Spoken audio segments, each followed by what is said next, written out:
Hello friends, welcome to Inside Cycle Initiative. In this video, we are going to discuss about an agreement which was made between the ULFA. ULFA is one of the group in Assam which is demanding greater autonomy to Assam. Okay, the agreement between the ULFA and Union government and Assam government. This is a tripartite agreement. We are going to discuss about this tripartite agreement in this video. Now, before we discuss further, first let us see the video components what we are going to discuss in this video. In this particular video, we are going to discuss about first why it is in news. It is in news because Union government, Assam government and ULFA, they had this tripartite agreement. Background of ULFA, and of course there are two factions in ULFA. One faction is pro-talk, that means they support talks with the government. The other one is the faction which is against the talks. Then we will discuss about reasons behind insurgency in Assam. Of course, in Assam, due to various reasons, this insurgency is sustained over the decades. These reasons include, it may be due to the ethnic diversity and it may be due to the foreign like immigrants from the Bangladesh, or it may be due to some political reasons as well. We will discuss that. Then insurgent groups in Assam. There are various insurgent groups such as Bodo as well as ULFA and Karbi group, like that. Then finally, what are the key elements of this particular peace deal? So these are the elements we are going to discuss. So first let us discuss about the Assam map, and we will try to identify various regions in the Assam and which regions got the autonomous administration in Assam. First let us have that information, then we will go to the why it is in news. Okay. So now this is the state of Assam, and whichever the group now we are discussing, that is ULFA. This ULFA's presence is mainly concentrated in the northeast part of the Assam. Okay, that means in the far end of the Assam as well as majorly north and northeast part of the Assam. This is concentrated places. Next, the autonomous regions in Assam are, these are the three autonomous regions in Assam. They are Dima Hasao Autonomous Council, Karbi Anlong Autonomous Council and Bodoland Territorial Council. These autonomous regions are present in Assam. Actually, Assam, Meghalaya, Tripura, Mizoram, these are the four states with autonomous regions, and these four states are included in Schedule 6 of the Indian Constitution, and this Schedule 6 administration comes under Article 244 Clause 2, whereas Article 244 Clause 1, it covers scheduled and tribal areas administration in various states. And tell me students, how many states in India comes under Schedule 5? How many states in India comes under Schedule 5? Please put your answer in the comment section. So now we will see why it is in news. The pro-talks group, pro-talks faction of ULFA, they had peace accord with Union government and Assam government. It is a form of the tripartite agreement. Now if you look at the context, recently in the recent past, lot of these kind of peace agreements are happening in the northeast. Okay, various insurgent groups, they are coming forward to have peace talks with Union government, provided certain autonomy to that region as well as certain financial package to that region. Okay, so for the past 5 years, around 9 peace and border related agreements have been signed across the northeast with various insurgent groups. Even in November 2023, last year, a peace agreement was signed between the Union government as well as United National Liberation Front of Manipur. So these are some of the examples of recent developments in northeast. Now let us see factions of ULFA. Before we discuss about factions of ULFA, first we have to know the background of ULFA. Actually, ULFA was created in 1979 with the main objective of more liberation to Assam. Okay, more liberation to Assam. Let us see some information related to this. The United Liberation Front of Assam, ULFA, ULFA, it was formed on 7th April 1979, and it was mainly seeking, it had demanding that restoration of Assam sovereignty.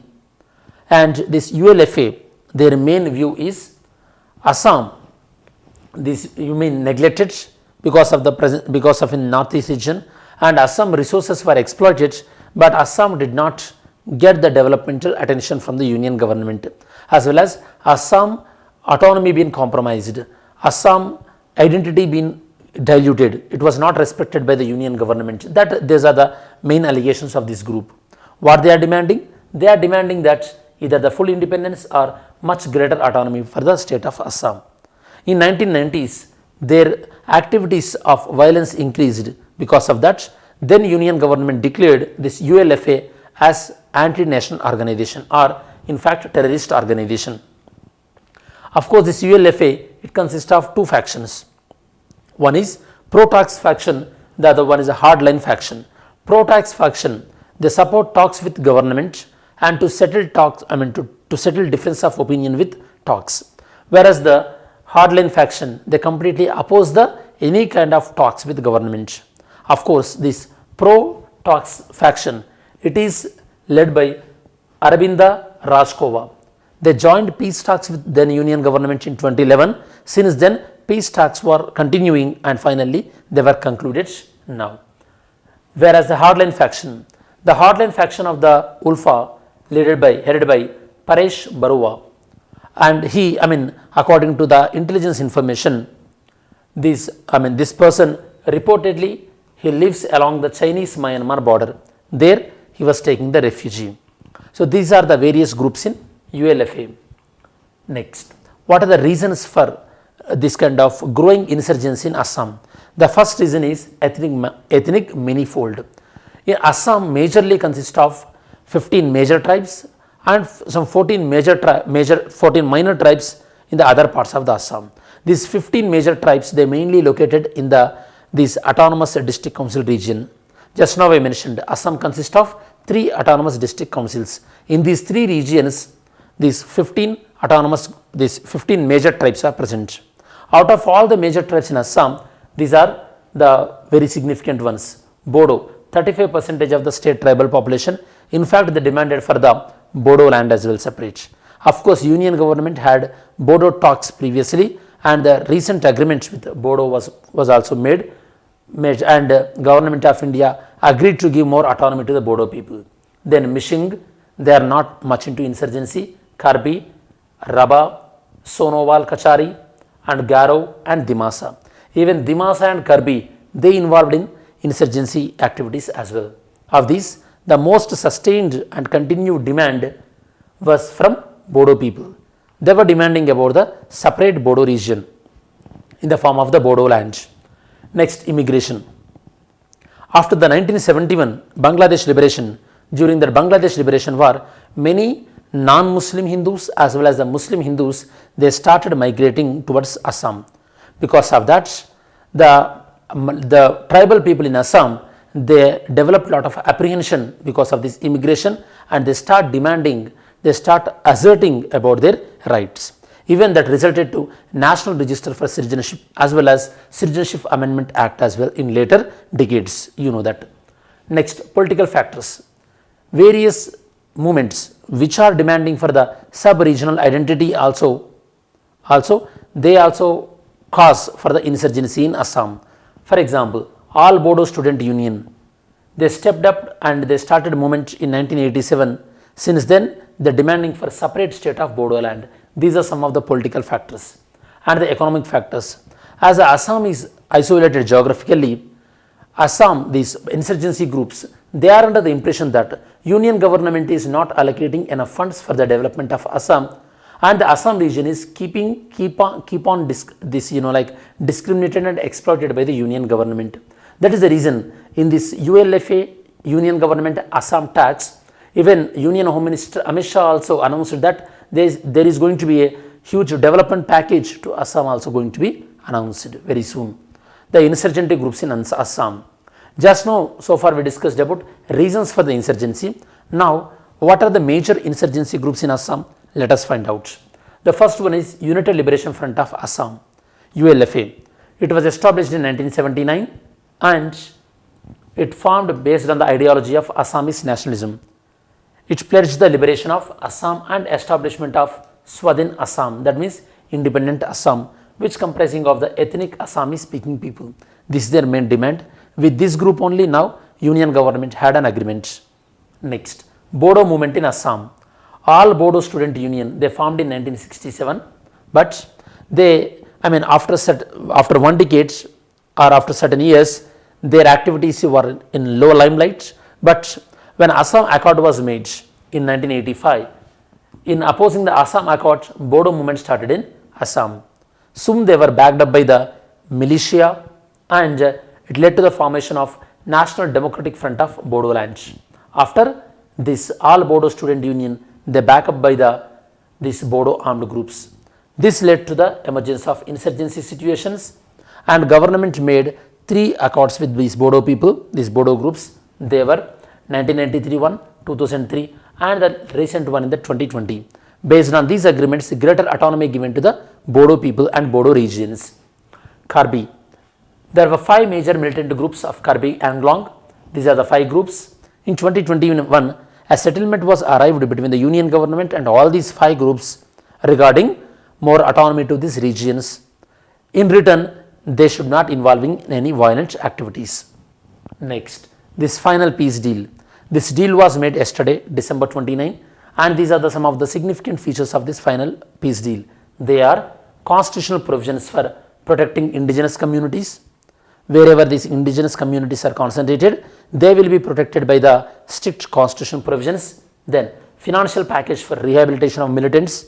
They will be absorbed into the civil life. They will be provided livelihood opportunities as well, and there will be no police harassment also on these people who surrendered. Then scrutiny of citizenship list. It will detect illegal immigrants, and whoever illegally immigrated to Assam, they will be detected, and they will be sent to deportation. From there, they will be sent to Bangladesh. Actually, NRC is that kind of exercise. Then greater autonomy for Assam on security, cultural and economic matters. Of course, this is the somewhat complicated demand, and it has to be exercised without affecting to the sovereignty of India. These are some of the things they discussed in the peace deal. Then what is the conclusion? The conclusion is this agreement will be the major step towards ending of this insurgent activities by the ULFA, and this kind of militant groups, even though they sustained violence for so many decades, what we can understand is despite these years of violence, still we can achieve the progress in peace through these these continuous efforts. By continuously engaging these insurgency groups in peace talks, we can achieve some kind of tangible results. That is the outcome of these kind of talks. Okay. Now let's see MCQs. Yesterday's video MCQ. Which of the following countries border Red Sea? So these are the countries like Saudi Arabia, Egypt, and Sudan. These are the countries which of the following countries border Red Sea. Okay, we have to check which. Sudan, of course, Sudan, it don't border the Red Sea, and Egypt, Iran, it don't border 1, 2, 4. Okay, so it must be 1, 2, 4. Iraq does not have the border. We can forget about this. 2, 4. These 2 and 4 are confirmed. Sudan. Okay, it must be. So some part of the Sudan is also border. Yes, Sudan is also bordering with the Red Sea. Recently there was a crisis also happened. India done the Operation Kaveri, if I remember. Okay, the answer must be C, 2, 4, 5. Then today's video. Consider the following statement about Kaziranga National Park. Read these 2 statements and pick the right one. Mains question. Despite several attempts to eradicate the insurgency in the northeast states of India, it remains a persistent challenge to the Indian government. Discuss. Okay.